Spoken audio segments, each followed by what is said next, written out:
ദൈവത്തിരുനാമത്തിന് മഹത്വമുണ്ടായിരിക്കട്ടെ. പുതിയൊരു പ്രഭാതത്തിൽ തൃപ്പാദം എന്ന പ്രതിദിന പരിപാടിയിലേക്ക് എല്ലാ മാന്യശ്രോതാക്കളും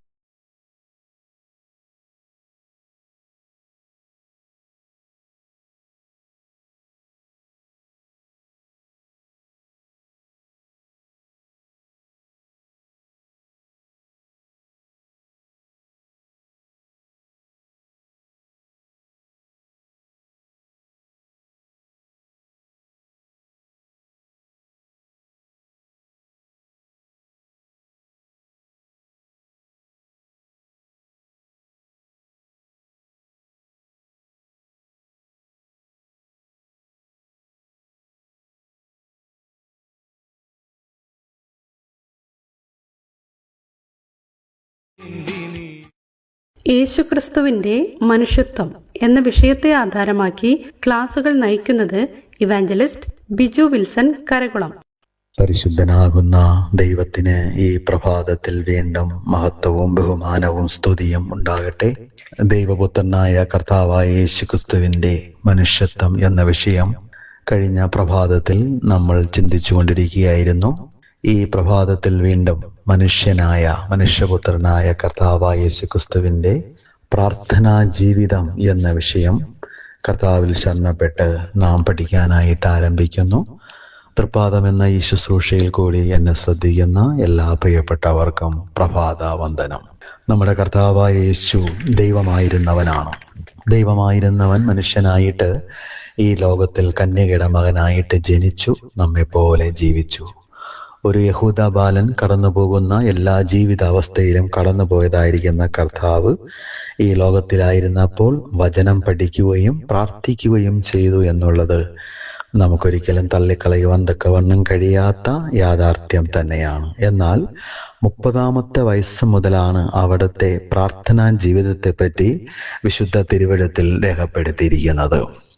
എബ്രായ ലേഖന കർത്താവ് 5-ാം അധ്യായം അതിൻ്റെ 7-ാമത്തെ വാക്യത്തിൽ ഇങ്ങനെ രേഖപ്പെടുത്തി: ക്രിസ്തു തൻ്റെ ഐഹിക ജീവിത കാലത്ത് മരണത്തിൽ നിന്നും തന്നെ രക്ഷിപ്പാൻ കഴിയുന്നവനോട്, അഥവാ പിതാവായ ദൈവത്തോട് ഉറച്ച നിലവിളിയോടും കണ്ണുനീരോടും അപേക്ഷയും അഭയയാചനയും കഴിക്കുകയും ചെയ്തു. മാത്രമല്ല, ഭയഭക്തി നിമിത്തം കർത്താവിന് ഉത്തരം ലഭിച്ചു എന്നും രേഖപ്പെടുത്തിയിരിക്കുന്നു. നമ്മുടെ കർത്താവ് ഏത് നിലയിലാണ് പ്രാർത്ഥിച്ചതെന്നുള്ള കാര്യം ഇവിടെ നമുക്ക് സവിസ്തരം കാണാനായിട്ട് കഴിയുന്നതാണ്.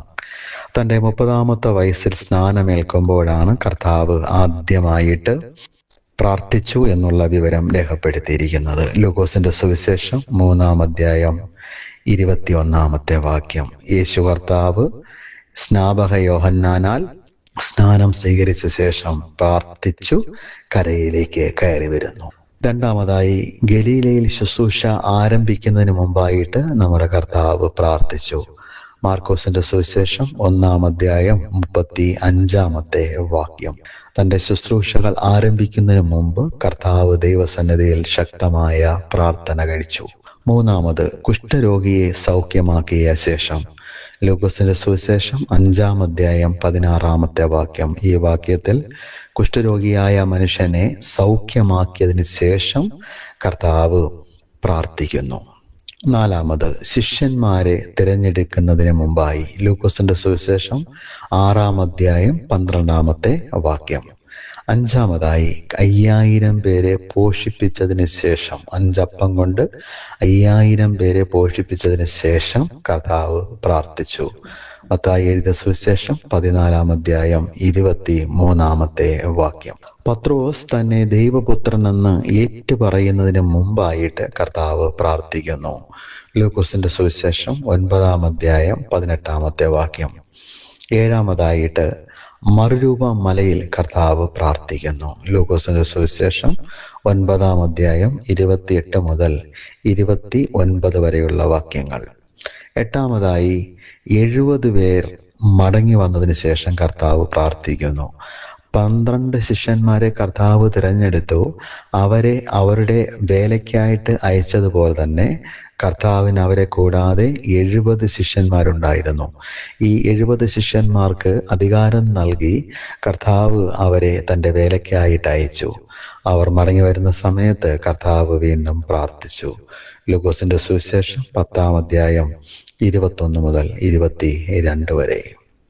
മാർത്തയുടെയും മറിയയുടെയും സന്ദർശനത്തിന് ശേഷം കർത്താവ് പ്രാർത്ഥിച്ചതാണ് കർത്താവിൻ്റെ പ്രാർത്ഥനാ ജീവിതത്തിലെ 9ാമത്തെ ഭാഗം എന്നുള്ളത്. ലൂക്കോസിന്റെ സുവിശേഷം 10-ാം അധ്യായം 21-22 വാക്യങ്ങളിൽ നമുക്ക് ആ കാര്യം കാണുവാൻ തക്കവണ്ണം കഴിയുന്നതിനും കർത്താവ് ഈ ലോകത്തായിരുന്നപ്പോൾ ചെയ്ത ഏറ്റവും വലിയ ഒരു പ്രവൃത്തിയാണ് മരിച്ച് നാറ്റം വച്ചതായിരിക്കുന്ന ലാസറിനെ 4ാമത്തെ ദിവസം കർത്താവ് ഉയർപ്പിച്ചത്. യോഹന്നാന്റെ സുവിശേഷം 11-ാം അധ്യായത്തിൽ ആ ചരിത്ര സംഭവം വളരെ വിസ്തരിച്ച് ചരിത്രകാരനായിരിക്കുന്ന യോഹന്നാൻ രേഖപ്പെടുത്തിയിട്ടുണ്ട്. ലാസറിനെ ഉയർപ്പിച്ചതിന് ശേഷം നമ്മുടെ കർത്താവ് വീണ്ടും പ്രാർത്ഥിക്കുന്നു. നമ്മുടെ കർത്താവ് ജീവിതത്തിലെ ഏറ്റവും പ്രധാനപ്പെട്ട എല്ലാ സന്ദർഭങ്ങളിലും കൂടി കടന്നു പോകുമ്പോഴും അവിടുന്ന് പ്രാർത്ഥിച്ചു. ഒരു വിഷയത്തിന് മുമ്പായിട്ട് അവിടുന്ന് പ്രാർത്ഥിക്കുന്നു. അപ്പോൾ തന്നെ ഒരു വിഷയം കഴിഞ്ഞതിന് ശേഷം അവിടുന്ന് പ്രാർത്ഥിക്കുന്നു. പ്രാർത്ഥനയുടേതായിരിക്കുന്ന ആ ജീവിത രീതി കർത്താവ് നമ്മെ പഠിപ്പിക്കുകയായിരുന്നു. ഒന്നുകിൽ ഒരു സംഭവം നടന്ന ശേഷം ആ സംഭവത്തെ ഓർത്തുകൊണ്ട് സ്തോത്രം ചെയ്ത് നന്ദി നിറഞ്ഞ ഹൃദയത്തോടുകൂടി പ്രാർത്ഥിക്കുക. അല്ല എങ്കിൽ ഒരു കാര്യം ചെയ്യുന്നതിന് മുമ്പായിട്ട്, ഒരു വിഷയത്തിൽ നാം ഏർപ്പെടുന്നതിന് മുമ്പായിട്ട് നാം പ്രാർത്ഥിക്കുക. ഈ കാര്യമാണ് കർത്താവ് തൻ്റെ പ്രാർത്ഥനാ ജീവിതത്തിൽ കൂടി നമ്മെ പഠിപ്പിച്ചത്. ഈ പ്രഭാതത്തിൽ പ്രാർത്ഥനയെക്കുറിച്ച് കേട്ടുകൊണ്ടിരിക്കുന്ന എല്ലാ പ്രിയപ്പെട്ടവരെയും ദൈവമാകുന്ന കർത്താവ് അനുഗ്രഹിക്കട്ടെ. കർത്താവായിരിക്കുന്ന യേശു തൻ്റെ ജീവിതത്തിൽ വെളുപ്പിനെ എഴുന്നേറ്റ്, എല്ലാവരും എഴുന്നേൽക്കുന്നതിന് മുമ്പായിട്ട് തന്നെ എഴുന്നേറ്റ് പ്രാർത്ഥനാ ജീവിതം ആരംഭിക്കുകയാണ്. നമ്മുടെ കർത്താവിൻ്റെ മാതൃക പിന്തുടരുവാൻ തക്കവണ്ണം നമുക്ക് കഴിയുന്നുണ്ടോ?